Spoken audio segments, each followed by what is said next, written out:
Se me ha ocurrido algo, Gaby, y quiero que te lo tomes en serio. Sí. ¿Sí? Bueno, es sobre mi paciente.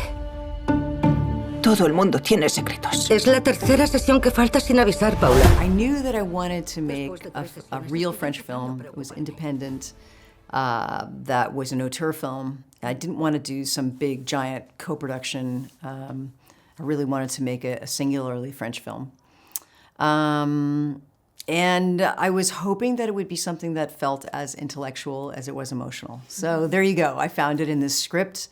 And sometimes, you know, you read something and you love it and you don't really know why, and then later many things reveal themselves to you. And I think that the more that time went on, I feel like in some ways it was a movie for my mom, who loved France, loved everything European, everything French. We had a Peugeot growing up, but had never left the United States. She'd never traveled anywhere.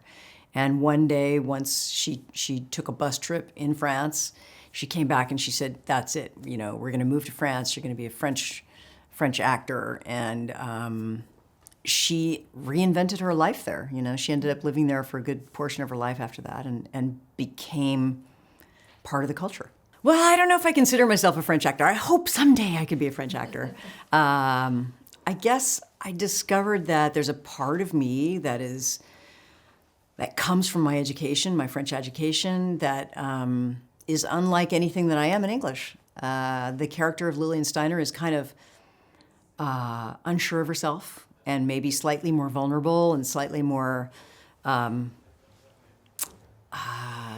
frustrated and neurotic in ways that I don't usually have that experience on screen, but I think it's something about not being sure of myself in the language. You know, I don't know that you really prepare, right? You just read a script, you love it, and you try to interpret it, and you try to serve the director's vision. You know, Rebecca is a very singular filmmaker, and we were good collaborators, so I was, you know, excited to help her execute the movie that she wanted. And that meant doing things a little differently. You know, we do things differently in France than we do in America. It was great. I came to the set, you know, about 3 weeks before shooting, and I just wanted to immerse myself in the language. I didn't want to speak English. I just wanted to get here and just, you know, walk in the streets and go to the gym and do all those things in French. And then it was just a great experience, I think, to just forget everything at home and just, you know, just to be here and be in the present moment. We went to a bunch of psychiatrists, psychoanalysts, psychiatrists. They're two separate things, but we visited various ones. And I came out being fascinated and also realizing I never wanted to do psychoanalysis. Well, I don't know about midlife crisis, but spiritual crisis for sure. I think spiritual crisis is just an incredibly rich thing for me that I'm interested in. You know, why you wake up one day and you say, I can't do this anymore and I want to change. Or what is life for? What is the meaning of life? And, you know, why did I make these choices? How did I get here? All those questions for me are very rich and important. And especially as a director, I feel like those are the themes that I revisit over and over again. Well, it's big changes. So I've been working for 60 years in the film industry, and when I first started, you know, in the 1960s, there were no film directors in America, really, very few. There were in Europe, but not in America. So I never saw any women.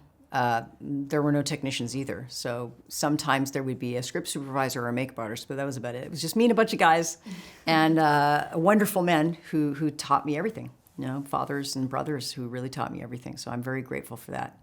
But it was nice when women came in, and it was a much more diverse and real community. I think it was nice for the men too, that they were able to feel, when they were on set, they were able to feel like it was like real life. But that didn't happen till really just recently, only in the last 20 years.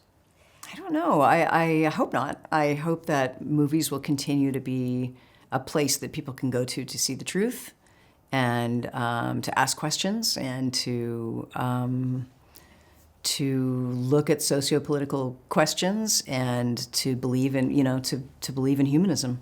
So I hope that that's always a place that we inhabit in filmmaking.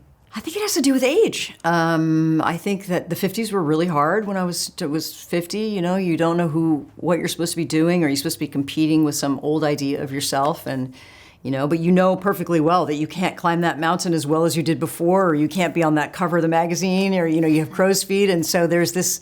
You just feel like you're always losing, like you're trying to keep up with something that's not real.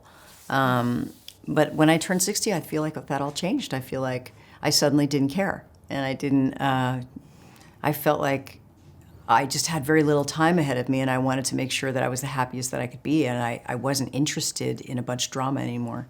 So that I think I'm doing the best work of my life, and I think I'm the happiest when I'm working now. I don't think I was as happy when I was young. I think I was always like, it's not good enough, it's not good enough. There was a lot of anxiety that I don't have.